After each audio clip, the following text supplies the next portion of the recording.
માનનીય ગુરુજનો તથા મારા વાલા વિદ્યાર્થી મિત્રો, ભાઈઓ અને બહેનો, હું આજે તિરંગા વિશે કંઈક બોલવા માંગુ છું તો મારી આશા છે કે તમે સૌ શાंति સાંભળશો। देश के गौरव का प्रतीक तिरंगा, भारतीयों का सम्मान तिरंगा। આપણા રાષ્ટ્રધ્વજ એ આપણા દેશનું માન અને સન્માન છે। તેથી તો તિરંગાના ગાન માટે આઝાદીના અમૃત મહોત્સવ હેઠળ સરકાર દ્વારા હર ઘર તિરંગા ઝુંબેશ શરૂ કરવામાં આવી છે। આ કાર્યક્રમને ગૃહમંત્રી દ્વારા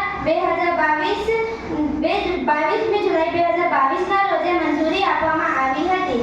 આ કાર્યક્રમ આપણને ઘેર ઘર તિરંગો લહેરાવવાની પ્રેરણા પૂરી પાડે છે।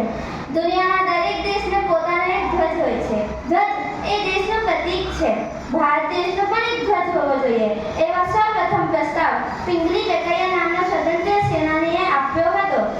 સ્વતંત્ર આંદોલન શરૂથી લઈને સ્વતંત્રતા પ્રાપ્ત થયા સુધી આપણા રાષ્ટ્રધ્વજમાં કેટલાક પરિવર્તનો આવ્યા છે। અંતમાં 22મી જુલાઈ 1947ના રોજે ભારતીય સંવિધાન દ્વારા આપણા વર્તમાન ધ્વજને રાષ્ટ્રધ્વજ તરીકે માન્યતા પ્રાપ્ત થઈ છે।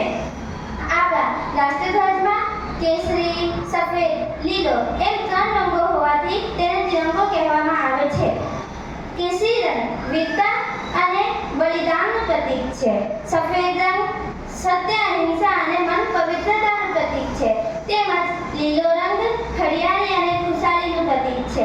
સફેદ રંગની મધ્યમાં એક અશોક ચક્ર હોય છે, જેમાં સૂર્યના ચારે બાજુથી કુલ 24 કિરણો આડાઓ છે। એ આપણને નિરંતર આગળ વધતા રહેવાનું કહે છે। આપણા દેશમાં દર વર્ષે આઝાદીના ઉત્સવની ઉજવણી કરવામાં આવી રહી છે।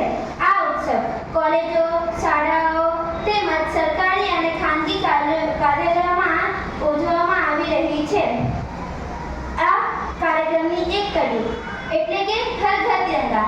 આ તિરંગો બધા દેશવાસીઓને માન અને સન્માન અપાવશે।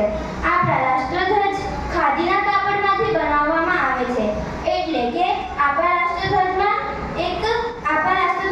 એક ગીત પણ છે, જેને આપણે ધ્વજ ગીત કહીએ છીએ, જેના શબ્દો છે વિજયી વિશ્વ તિરંગા પ્યારા, ઝંડા ઊંચા રહે હમારા।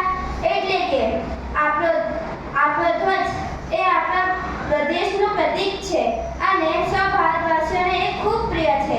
આપણા આ ધ્વજ ગીતના શબ્દો ખરેખર દરેક નાગરિકોના હૃદયમાં દેશપ્રેમ અને દેશ ભાવનાને જાગૃત કરે છે।